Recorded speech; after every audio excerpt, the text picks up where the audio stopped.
மற்றொரு அண்மை செய்தியை பார்த்து வருகிறோம். ஜூன் 4 வரை 50,000க்கும் மேல் ஆவணமின்றி பணம் எடுத்து சென்றால் பறிமுதல் செய்யப்படும் என்று தெரிவிக்கப்பட்டிருக்கிறது. அது குறித்தான அண்மை செய்தியை பார்த்து வருகிறோம். வாக்குப்பதிவு முடிந்தாலும் கட்டுப்பாடுகள் ஜூன் 4ஆம் தேதி வரை தொடரும் என்று தெரிவிக்கப்பட்டிருக்கிறது. அது குறித்தான அண்மை செய்தியை பார்த்து வருகிறோம். கூடுதல் விவரங்களோடு இணைகிறார் எமது செய்தியாளர் ராஜேஷ். முழுமையான விவரங்கள். அசனி வணக்கம். நமக்கு தெரியும், தற்போது தேர்தல் நடத்தை விதிமுறைகள் அமலில் இருக்கின்றது. அதன் காரணமாக 50,000 ரூபாய்க்கு மேல் பணத்தை கொண்டு சென்றால், உரிய ஆவணங்கள் இல்லை என்றால் அந்த பணம் தேர்தல் ஆணையத்தால் பறிமுதல் செய்யப்படும்.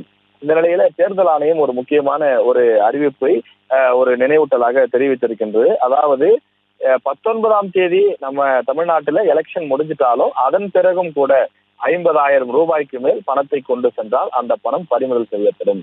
அது எது வரைக்கும் பாத்தீங்கன்னா ஜூன் 4ஆம் தேதி வரை இது அமலில் இருக்கும் என்று குறிப்பிடப்பட்டிருக்கிறது. ஏன் ஜூன் 4 வரைக்கும் அப்படின்னா, ஜூன் 4ஆம் தேதி தான் ஒட்டுமொத்தமாக இந்த எம்பி எலெக்ஷன்ஸோட ரிசல்ட்ஸ் போடுறாங்க. தமிழ்நாட்டில் இந்த தேர்தல் முடிஞ்சிட்டாலும் மற்ற மாநிலங்கள், அதாவது ராஜஸ்தான், குஜராத், உத்தரப்பிரதேசம், இது போன்ற மாநிலங்கள்ல ஒவ்வொரு கட்டமாக இந்த தேர்தலானது நடைபெற இருக்கின்றது. ஒட்டுமொத்தமாக அனைத்து மாநிலங்களிலும் இந்த தேர்தல் நிறைவடைந்து ஜூன் 4ஆம் தேதி தான் எம்பி தேர்தலுடைய ரிசல்ட் என்பது வெளியிடப்பட இருக்கின்றது.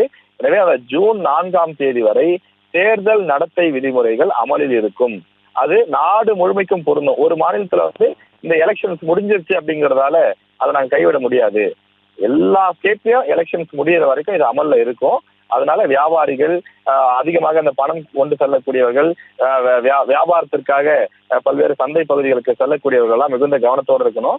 50,000 ரூபாய்க்கு மேல பணத்தை கொண்டுட்டு போனா நிச்சயமா உரிய ஆவணங்கள் இருக்கணும். நீங்க பேங்க்ல இருந்து கொண்டு வரீங்க அப்படின்னா அதுக்கான ஆவணங்களை நீங்க கையில வச்சிருக்கணும். ரசீது, ரெசிப்ட் போன்றவற்றெல்லாம் கையில வச்சிருக்கணும். எலெக்ஷன் முடிஞ்சாலும் ஜூன் 4ஆம் தேதி வரை தமிழ்நாட்டில் இந்த உத்தரவு என்பது தொடரும். நாடு முழுமைக்கும் இந்த உத்தரவு தொடரும்.